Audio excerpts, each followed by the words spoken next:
प्राकृतिक चिकित्सा, नेचुरोपैथी में हम संशोधन करते हैं, पंचकर्म में संशोधन करते हैं, जो षटकर्म है योग के उसमें भी संशोधन किया जाता है। ये संशोधन चिकित्सा पद्धतियां हैं। पंचकर्म तो आयुर्वेद का प्रधान संशोधन का एक अंग है, भाग है।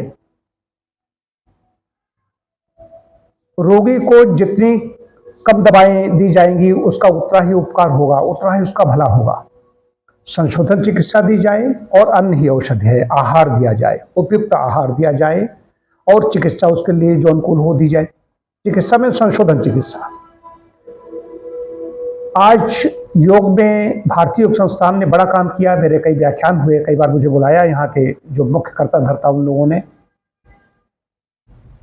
10 अप्रैल को 1967 में उन्होंने स्थापना की थी भारतीय योग संस्थान की। मैं वहाँ पर गया। आज 10 अप्रैल है, विश्व होम्योपैथी दिवस होता है।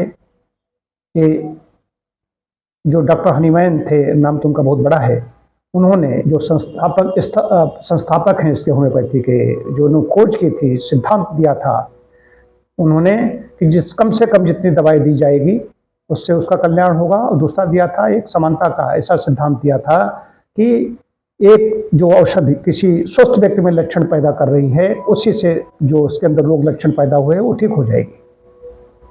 मैं कहना चाहता हूं कि होम्योपैथी प्रकृति के निकट है, बहुत कम उसमें औषधि दी जाती है।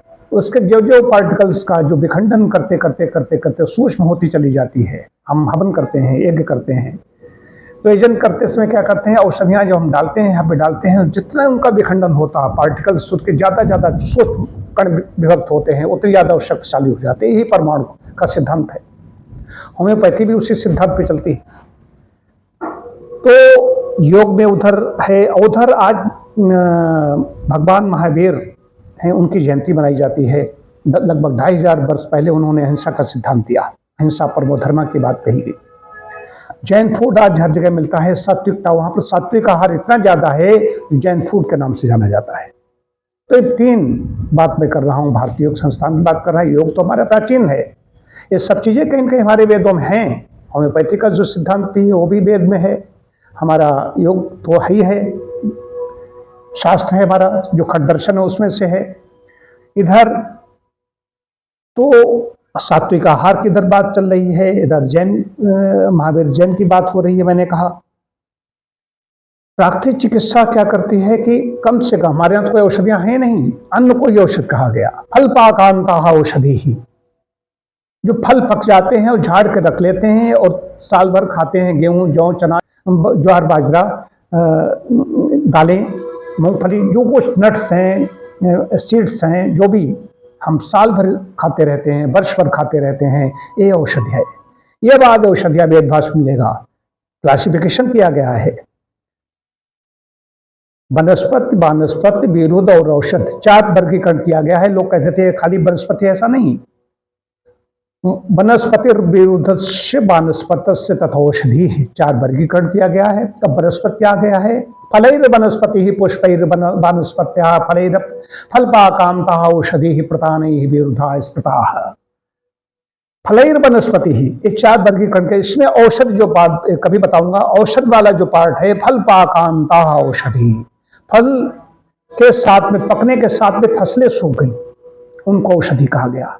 आम है, आम समूल नहीं सूखता है, फसलें समूल सूख जाती हैं, उनको फल पका, गेहूं आया, बाजरा आया, जौ की बाली आई, फसल पकी, सूख गई और उसको झाड़ के रख लिया, ये औषधि है। हम इसकी बात करते हैं, डाइट की बात करते हैं, डाइट चार्ट बना देते हैं, ये औषधि अंदर जाती है, वही चीजें अंदर जाती हैं। वही होम्योपैथी, कम से कम औषधियां दी जाती हैं और रोगी का कल्याण होता है। हम लोग क्या कहते हैं, रोगी को कोई भी औषधि न दी जाए, आहार में सुधार कर दिया जाए और संशोधन चिकित्सा दी जाए, उससे काम हो जाएगा। बड़ा बड़ा काम हो रहा है। इस समय भी आज ऐसा मौसम खराब हो गया है, वायुमंडल में इधर देखो तो बूंदाबांदी हो रही है, तेज बारिश हो चुकी है, आंधी आई है, ठंडा मौसम हो गया है। बस स्वेटर पहनने की आवश्यकता नहीं, फुल शर्ट पहनने की आवश्यकता नहीं, हाफ पहनना शुरू कर दिया था। ये तो इस समय भी लोग आए हुए हैं जिनको समय से यहाँ पर हमारे चिकित्सार्थी उपस्थित हैं, उनकी सेवा की जा रही है। बादल गरज रहे हैं। तो क्या है, संशोधन के जो लाभ हैं, चमत्कारिक लाभ है, सब लोग नहीं जानते, भीड़ उसमें नहीं आ सकती। ये बड़े लेवल की चीज है, समझदार लोगों की चिकित्सा पद्धति है। तो कहीं पर भी कोई भी व्यक्ति हो, जितनी ज्यादा कम से कम दवा अंदर अपने डालेगा उतना उसका कल्याण होगा, और दवाई न लें तो ज्यादा अच्छा है। बहुत बड़ी कोई समस्या आ गई है, कहीं कोई सर्जरी है, कहीं कुछ है, तो निश्चित लें। लेकिन जुकाम हो गया, बुखार हो गया, तुरंत जाके दवा गटागट खाने लगते हैं, निकलने लगते हैं, ये ठीक नहीं है। शास्त्र भी हमारा कह रहा है, जो राधो त्यजेत पथ्यम, पथ्य को त्यागिए, क्या छोड़ दें, इस पर नहीं ध्यान देता। आदमी खाना चाहता है, ये खा लो, ये खा लो, ये खा लो, ये खा लो, दवाई खाओ, ये उसका पी लो, ये काढ़ा पी लो, ये सिर्फ इस पर जोर देता है। क्या छोड़ दें, इस पर जोर नहीं देता। हम क्या छोड़ें जो ठीक हो जाए। प्राकृतिक चिकित्सा गलत चीजों को कहते हैं, इसको छोड़िए और इसको ग्रहण कीजिए, इससे काम हो जाता है।